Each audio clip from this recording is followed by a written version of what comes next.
Come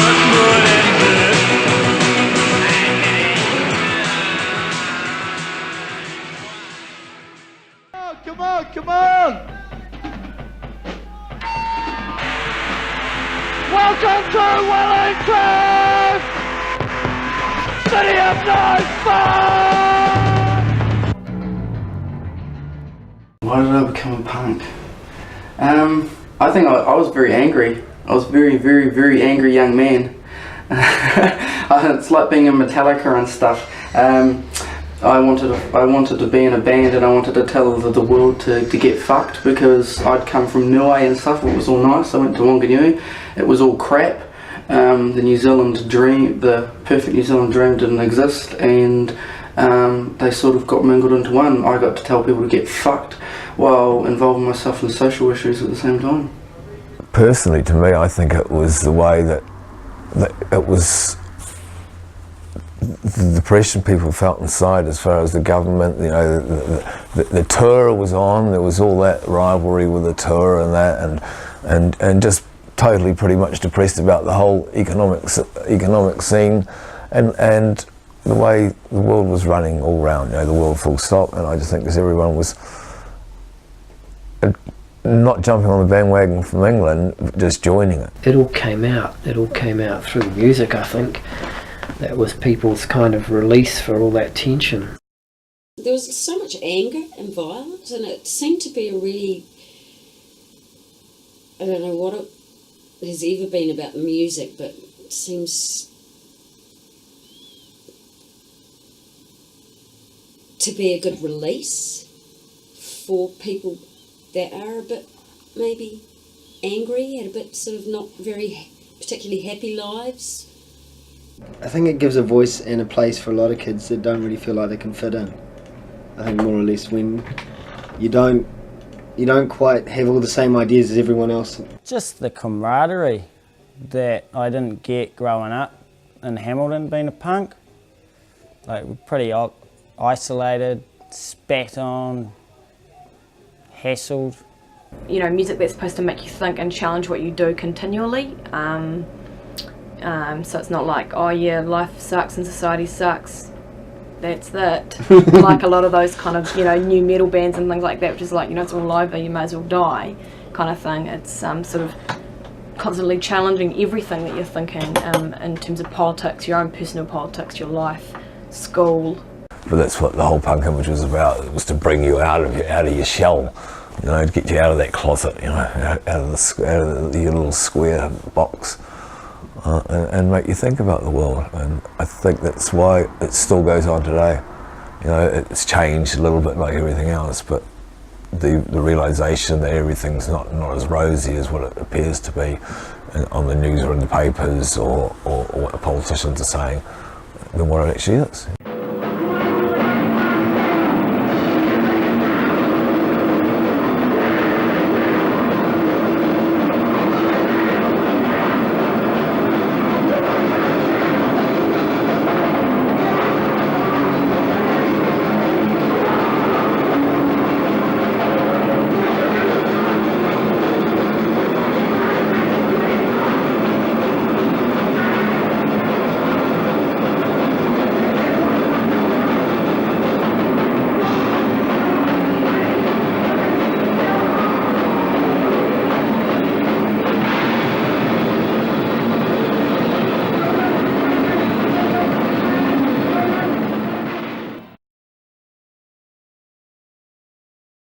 The difference between punk and hardcore, and if there is indeed a difference, is one of these things that, you know, I've had stupid, pointless arguments with people about for a long time. Yeah, I mean, I use the term punk/new wave just for convenience, but it's not really very accurate to describe the kind of thing that was going down then. Just, you know, it was new music, it was something new, it was a bit different from what had gone before, but yeah, trying to pin labels on things is, yeah, I hate it. For me, it's supposed to be a movement that's the opposite of the mainstream and commercialisation and stuff. One of the central ethos of punk nowadays is the DIY culture of sort of putting on gigs or shows yourself, or recording something on a low budget, or making your own poster artwork, and often not doing something expecting to make money out of it, just putting on shows or gigs for your friends. A very simple concept, just take care of yourself, that's all. But no, throughout time it sort of evolved, and people become more militant about it, and before you know it, it's as much a cliche as the whole crust punk thing. Hardcore is what it says it is. It's fast, aggressive, hard punk music. And if you look at the first hardcore bands, like Black Flag or Minor Threat, the whole early DC scene, Negative Approach from Detroit, they were definitely punk bands. It's just that they were even faster and harder and nastier than the earlier punk bands. Okay, introduce yourselves. I'm Daniel. No, he's not drinking. And who's that? My name's Blair Jones. Okay, what are you guys playing? Saturday night. What time? Wakefield Street.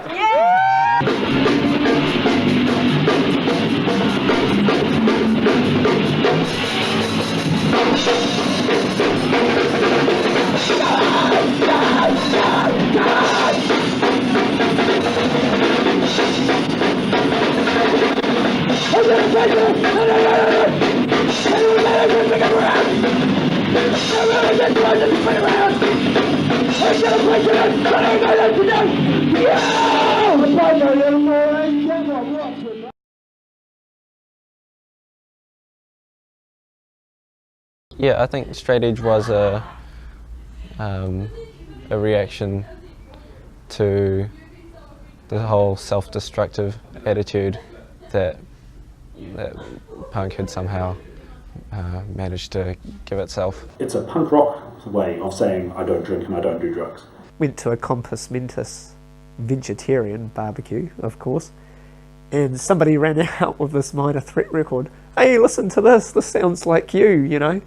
And it was like, oh shit, straight edge, oh, is that what it's called? Yeah, that's you must be a straight edge. I got mixed reactions. Most of it was pretty positive. People found it kind of hard to swallow. Straight edge was extremely important to me for a very long time. It was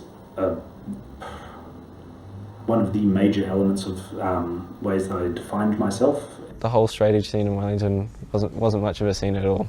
There would have been about 5 people max. If I was going to hang out with all the other straight edges, we didn't even know what the word meant, so yeah, it would have been a pretty bloody lonely existence. Well, I had a group of friends that weren't straight edge at all. And they kind of found it hard to swallow as well. Like, I sacrificed a lot by not hanging out with them as much. They'd go to parties and I wouldn't. I kind of regret that. Straight edge is a funny thing for me to talk about because I stopped being straight edge 3 or 4 years ago now, and I think it's safe to say that I'm fairly far from being straight edge today. Right now, current day, things have obviously changed. I don't identify with straight edge anymore. Probably because of a big change in lifestyle. Since I started going to uni, somehow everything managed to topple over and turn upside down.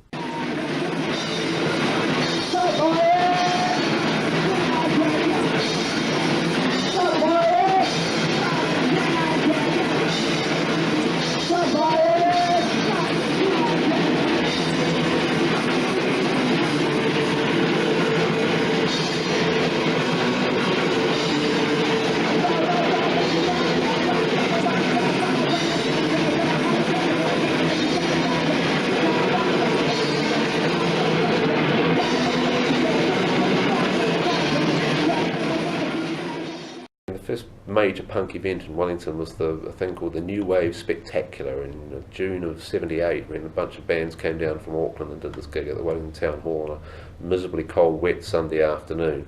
Suburban Reptiles and the Scavengers and a few other bands like that, and one Wellington band, 52, also were on the bill. First gig was Flesh Device and Compass Mentis at Clyde Quay, which was round Oriental Bay, which I think is apartment blocks now, and that was 84. First show I went to was the 1994 World Day for Animals show at Arrow Street Hall. The first punk show I ever went to was a large outdoor, sort of something like 14 or 15 bands afternoon event in Singapore at a place called the Substation, which was a local community arts place. My mum wouldn't let me come into town on the train, so I couldn't go to any Thistle Hall shows. So that was sort of like fantasy world out there somewhere where people would report back, you know, the cool kids at school would go, oh yeah, went to a Thistle Hall show, Choice, you know, all these bands, so cool, you know. I must have looked like a dick. I wore this kind of checkered shirt and I had like a pork pie hat with a scar hat, you know, and obviously I didn't have that quite worked out, so.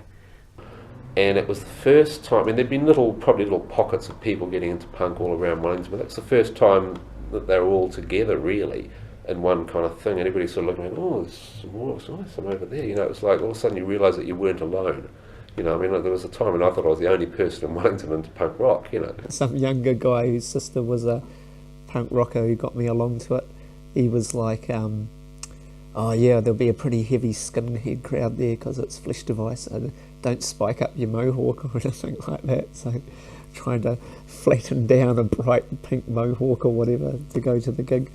It's more or less my own age, playing music to people their own age and having fun, you know. And it wasn't necessarily all the bands I instantly liked, but it was definitely more, I don't know, closer to what I thought the music should have been about. Seen all those bands, Life in the Fridge exists, and a few others on that particular weekend.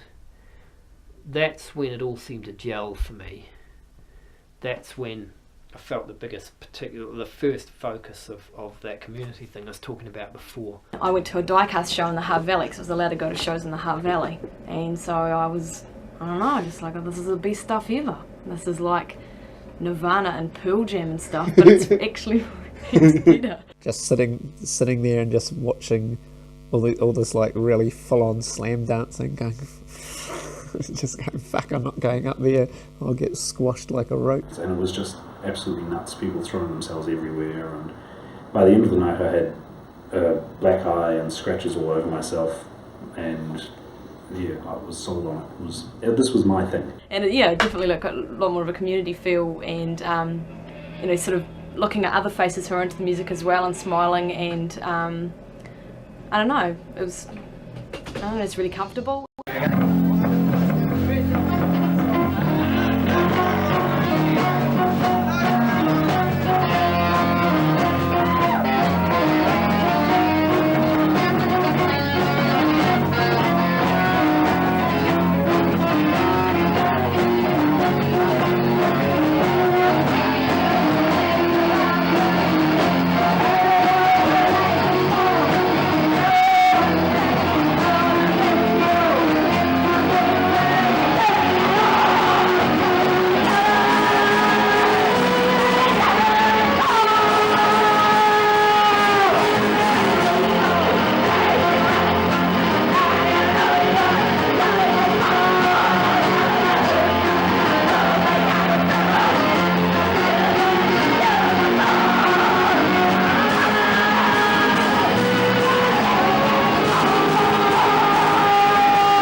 Yes, I came to Wellington to become a big rock star. Not a big rock star, but just to be in a band, because coming from Wanganui and stuff, there's not really much choice. Sunday club. Yeah, Sunday club. We ate food and got drunk and played music. That's how on Sundays. That's how it kind of started. I think that what happened is Richard first brought along punk records. We had this band called the Vultures, and I've been wanting to get into a band for years. It's a case of finding people stupid enough to want to be in a band with me. And they rang me up one day and said, "You want to join a band?" I went, "Oh, okay." I actually ended up on a Labour Department scheme, and you had a few things to choose from: gardening, art, or music. And we thought music would be the soft option, so we got in there, and I'd never played an instrument in my life. So we were sitting there, and we had enough to drink by that stage that anything was possible. So I sort of turned to, I think it was Clark who suggested the idea originally. He said, "Oh, let's get something together for this New Year's Eve thing." I said, "Oh, yeah, what the hell not?" We had a few. And so I turned to the two girls who were sitting next to me, which was Sue Forbes and Lynette Moss. Lynette, of course, later of the Warsock, and said, "Oh, you two can sing." So I ended up being the vocalist and writing some songs for them and jumping around on stage for 4 gigs. And we just sort of formed a band. We'd turn up at this scheme and check in the morning, and then bugger off, go via the bottle store to Neil. Already had a practice room with another band he was in, and we'd just jam all day. And it was just so punk rock, oi oi. It was just so much fun. The thing about punk is like there's so many sort of different issues and stuff with it. It's like why people get into it. But for me, it was just it sounded like a lot of fun, without having to worry too much about whether my playing was actually perfect and that kind of shit. And suddenly we were this punk band. I didn't even know anything about punk when I first started playing in the counties. I didn't know anything. I didn't even know it existed. I just said okay. And then here I am now. But the party shows were the ones that we used to play. A lot of the time we'd go to a friend's place and we'd play a garage, or we'd play somebody's spa pool room or something, set up and bring amps and have something that was more low key but just as much fun. And everyone knew the songs when it came time. When you took it to Wellington and you had it in front of a hall, you had you had a contingent of people that were going to come. You brought in from the Hutt Valley. Yeah. A week and a half later, we're up on stage at Thistle Hall, banging out this little 15-minute set, and it was great. It was just completely shambolic. And we, as soon as the set was over, we broke up. That was the whole point. It was just only meant to be for that one night only, and then Clark and I were going to get something proper together. But I don't think I ever had more fun playing on stage than I did that night. So we were getting a lot of different sorts of acts coming through to what had been. And they were bands that had never really had venues before, because they'd always had to put on their own shows in like little halls or garages or whatever. That was hence the garage band label, I guess. But it did provide them with an outlet, but it also attracted a different sort of audience, which brought a different set of difficulties with it. We used to turn up at the Last Resort after that, and because we were at Clyde Key School and the Last Resort was just down on Courtney Place, we'd actually carry our gear down and say, "Hey, can we play support tonight?" And we'd get a half-hour gig, and we just got up and we played flat out, really fast. Because anybody can do it, because I can't sing for shit, so actually it was true punk rock, because I was fucking appalling. Yeah, I don't even know how well we played. Probably not that well, but that wasn't the issue. Okay, we were shit, but then so were a lot of other bands, and the people. We got slagged off by certain sections of the audience, but the point is, the people who didn't slag us off were people in other bands, because they knew how hard it was to get up there on a stage with minimal talent and actually try and do something. And yeah, we might have been crap, but at least we tried to do something. We tried to make a difference. We tried to actually get up there and stir Wellington out of its apathy. And people seem to enjoy the antics and stuff now. We always tried to do something strange and different and interesting. Well, some people enjoy it.